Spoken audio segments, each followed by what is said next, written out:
In our last episode, we discovered a vibrant early Christianity where women served as apostles, teachers, and community leaders.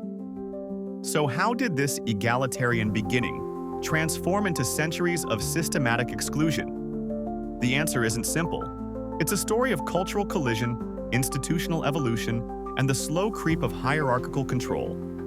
By the late 1st and early 2nd centuries, something was shifting. The house churches that had nurtured diversity were giving way to more formalized structures. As Christianity grew, leaders felt pressure to organize, to standardize, to create clear lines of authority. The letters of Ignatius of Antioch, written around 110 AD, reveal this transformation. He insisted on a three-tiered hierarchy: one bishop, presbyters beneath him, and deacons below them. This monarchical episcopate was revolutionary, and it centralized power in ways the earliest communities hadn't imagined. Where did women fit in this new structure? Increasingly, they didn't. Here's a crucial point. Christianity didn't exist in a vacuum. It grew within the Roman Empire, a deeply patriarchal society where respectable women were expected to remain in domestic spaces. Roman household codes. The paterfamilias system placed the male head of household in absolute authority.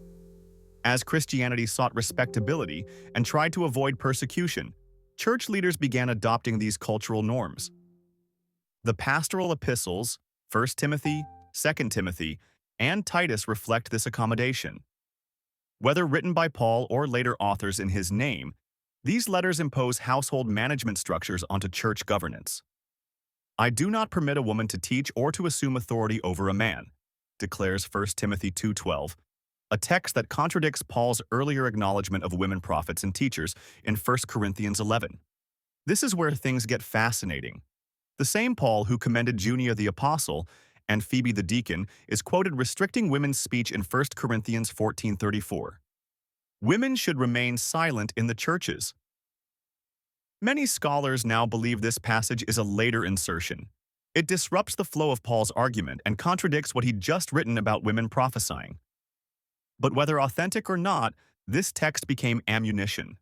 Church fathers like Tertullian and John Chrysostom seized upon restrictive passages while ignoring or explaining away evidence of female leadership. They reinterpreted women's historical roles, claiming female leaders were really just helpers, or that their leadership was merely tolerated, never intended. The seeds had been planted. Cultural conformity, institutional hierarchy, and selective scripture interpretation were reshaping Christianity from within. But the systematic exclusion we're exploring wasn't complete yet.